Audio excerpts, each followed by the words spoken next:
ان نوجوانوں کے اندر، ان بچوں کے دل و دماغ کے اندر ہم نے جذبہ جہاد کا، ذوق شوق اور ولولہ اور محبت کا جو درس ہے وہ دینا ہے۔ اس وقت وطن عزیز ملک پاکستان میں ایک کام تو ختم نبوت کا ہے جس پر علامہ رضوی رحمت اللہ تعالی علیہ نے اور ان کے ساتھ جتنے بھی معاونین علماء لگے انہوں نے ختم نبوت پر کام کیا۔ مسلمانوں، ابھی جو کام پیچھے رہ گیا ہے وہ ہے جہاد کا کام۔ جہاد پر تمام علماء کا یہ فرض بنتا ہے کہ وہ مخلوق تک اللہ اور اس کے رسول کے احکامات اور اللہ اس کے رسول کا پیغام پہنچائیں۔ حدیث پاک میں آتا ہے، نبی محترم صلی اللہ علیہ وآلہ وسلم نے فرمایا کہ مسلمان خواہ وہ عرب کا ہو یا عجم کا، وہ شمال میں رہنے والا ہو یا کسی اور جگہ میں، فرمایا وہ جسم واحد کی طرح ہے۔ اگر ایک جگہ جسم میں تکلیف ہوتی ہے تو پورا جسم اس درد کو محسوس کرتا ہے۔ آج آپ دیکھیں کہ اس وقت غزہ کی سرزمین کے اوپر مسلسل لگاتار 100 جہاز بمباری کر رہا ہے۔ 2 4 3 کی بات نہیں ہے، 100 جہاز مسلسل میزائل پھینک رہا ہے، ٹینکوں سے گولہ باری ہو رہی ہے، توپوں سے علاقہ جو سسٹم ہے وہ اس کے اوپر وہ بج رہا ہے۔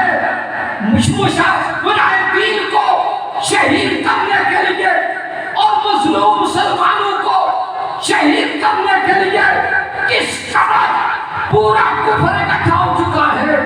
لیکن میں حیران اس بات پر ہوں کہ ساری ایٹمی طاقت وہ مٹھی بھر مسلمان ہے، تھوڑی سی جگہ ہے، اس جگہ پر آج 25 دن ہو چکے ہیں، مسلسل گولہ باری ہو رہی ہے، مسلسل آگ برس رہی ہے۔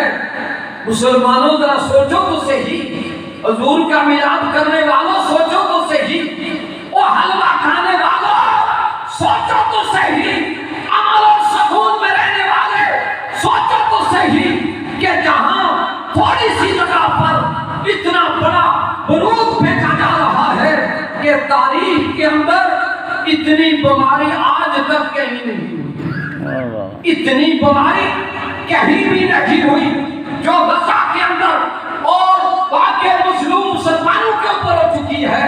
تو سامعین عزیز وقار، میں اگلے دن دیکھ رہا تھا ایک فلسطین عورت سے چند یہودی اور عورتیں قرآن پاک چھین رہے تھے، عورت سے قرآن حکیم کو چھین رہے تھے۔ ایک طرف تو مجھے وہ بات یاد آئی کہ پاکستان کے رہنے والے ان غافل مسلمانوں کو یہ بات بتائی جائے کہ وہ وقت آنے سے پہلے قرآن حکیم کو پڑھو، قرآن حکیم کو سمجھو، قرآن حکیم کے احکام کو آگے پھیلاؤ۔ ایسا نہ ہو کہ ہمارے ہاتھوں سے چھین کر کافر یہ اللہ کی سچی کتاب کو لے جائیں۔ وہ وقت بھی یاد کرو، ایک خاتون ہے مسلمان، اس کے ساتھ یہودی سپاہی فوجی بھی لگے ہوئے ہیں اور وہ یہودن عورتیں بھی قرآن پاک کو چھین رہے ہیں۔ مسلمانوں یاد کرو وہ وقت کہ دیکھو یہ وقت ہم پر بھی آ سکتا ہے۔ اگر آج ان پر یہ وقت ہے تو کل ہم پر بھی آ سکتا ہے۔ جو یہودی ہے نا، یہودیوں کے لیے جس طرح فلسطین والے ان کے دشمن ہیں، اسی طرح پاکستان والے بھی ان کے لیے دشمن ہیں۔ بلکہ آج سے کوئی 20 سال پہلے ایک یہودی نے یہ پیغام دیا تھا کہ ہمیں یعنی اسرائیل کو عرب ممالک سے کوئی خطرہ نہیں ہے، اگر ہمیں خطرہ ہے تو پاکستان سے ہے۔ اچھا دیکھو یہاں پڑھے لکھے لوگ موجود ہیں جو ہماری 9th اور 10th کی سورہ توبہ ہے، جہاد کی جو خاص صورت ہے وہ صورت ہمارے نصاب سے نکال دی گئی ہے، اس کی جگہ بہت ساری صورتیں خان صاحب نے لگا دی، لیکن سورہ توبہ کو نکال دیا ہے، جہاد کے عنوان کو نکال دیا ہے۔